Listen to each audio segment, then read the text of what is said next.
ఈ వీడియో చూసే ముందు పార్ట్ 1, 2 చూసి ఈ వీడియోని చూడండి. అవ్వని అన్ని దోమలు కలిసి కుట్టడంతో అవ్వ మళ్ళీ నిద్రలేచింది. నిద్రలేచి కోపంగా దోమల్ని మిమ్మల్ని ఇలా కాదు ఇంతగా కుట్టుతారా అంటూ బయటికి వెళ్లి ఏమి చేయాలో ఆలోచిస్తూ ఈ విధంగా అనుకుంటుంది. అసలు ఎన్ని రోజులు లేని దోమలు నన్ను ఒక్కసారిగా ఎందుకు కుట్టుతున్నాయి అని ఆలోచిస్తూ ఆ అడవిలో ఒక ఋషి ఉండేవాడు. ఆయన ఆ అడవిలోనే తపస్సు చేస్తూ ఉండేవాడు. అవ్వకి ఆయన గుర్తుకు వచ్చి ఇలా అనుకుంటుంది.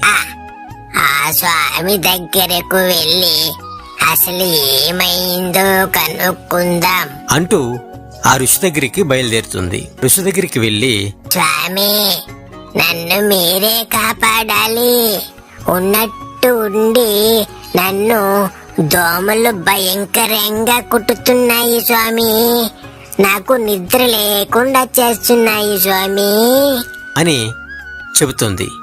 అప్పుడు ఆ స్వామి ఈ విధంగా అడుగుతాడు. దోమలు కుట్టడం ఇప్పుడు సహజమే కదా, దానికి ఎందుకు ఇంత కంగారు పడుతున్నారు అని అడుగుతాడు. లేదు స్వామి, అవి నన్ను కక్ష కట్టినట్టు కుట్టుతున్నాయి స్వామి. అప్పుడు ఆ స్వామి, అవునా, సరే సరే ఇప్పుడు నీకు ఏమి కావాలో అని ఆ స్వామి చెబుతాడు. అప్పుడు అవ్వ తన మనసులో ఈ విధంగా అనుకుంటుంది. అసలు నన్ను ఈ దోమలు ఎందుకు కొడుతున్నాయో కనుక్కోవాలి అనుకొని ఆ స్వామిని ఈ విధంగా కోరిక అడుగుతుంది. స్వామి నేను ఒక దోమలాగా మారాలి స్వామి, నన్ను ఆ విధంగా మార్చండి స్వామి అని అడుగుతుంది. అప్పుడు ఆ స్వామి, ఎందుకు దోమలాగా మారాలి అనుకుంటున్నావు? ఆ దోమల ద్వారానే నువ్వు ఇబ్బంది పడుతున్నావు కదా, మళ్ళీ దోమలాగా ఎందుకు మారాలనుకుంటున్నావు అని అడుగుతాడు. అప్పుడు అవ్వ ఈ విధంగా చెప్తుంది.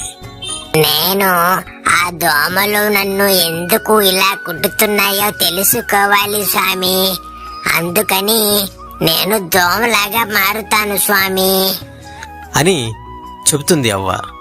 అప్పుడు ఆ స్వామి, సరే నువ్వు ఎలా అనుకుంటున్నావు అలాగే చేస్తాను. అయితే నేను నీకు ఒక మంత్రం చెబుతాను.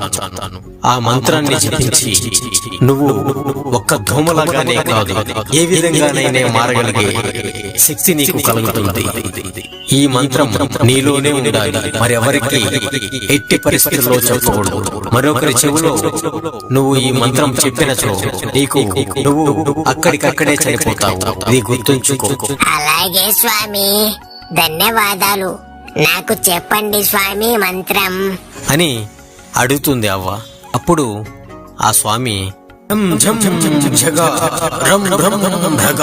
అని ఈ మంత్రం చెప్పి నువ్వు ఏ విధంగా మారాలనుకుంటున్నావో ఆ పేరుని అని ఆ స్వామి ఆ అవ్వకి ఈ మంత్రాన్ని ఉపదేశిస్తాడు. అప్పుడు అవ్వ ఎంతో ఆనందంతో అక్కడి నుంచి బయలుదేరుతుంది. ఇక్కడ దోమలు ఏ విధంగా మాట్లాడుకుంటున్నాయో చూద్దాం పదండి. అరే బంటు, అవ్వ ఏందిరా బయటికి వెళ్ళి ఇంతసేపు అయినా ఇంకా లోపలికి రాలేదు? ఏమో రాజుగారు, నాకు అదే అర్థం కావటం లేదు అని ఈ విధంగా మాట్లాడుకుంటూ ఉంటాయి. ఇంతలోపు అవ్వ అక్కడి నుండి బయలుదేరుతూ మధ్యలో ఆగి ఈ విధంగా అనుకుంటుంది. అరే, స్వామి చెప్పిన మంత్రాన్ని విని సంతోషంలో పరిగిచ్చేశాను, దాన్ని ఒకసారి చెక్ చేసుకోవడం మంచిది అని అనుకొని ఆ మంత్రాన్ని జపించడానికి ప్రయత్నిస్తుంది. జం జం జగా రం రం రగా, నేను ఒక దెయ్యంలా మారాలి అని అవ్వ ఒక దెయ్యంలా మారాలి అని కోరుకోగానే అవ్వ ఒక్కసారిగా దెయ్యంలా మారిపోతుంది. నెక్స్ట్ ఏమవుతుందో తర్వాత ఎపిసోడ్లో చూద్దాం. Thanks for watching. ఈ వీడియో మీకు నచ్చినట్లయితే లైక్ చేయండి, షేర్ చేయండి, కామెంట్ చేయండి.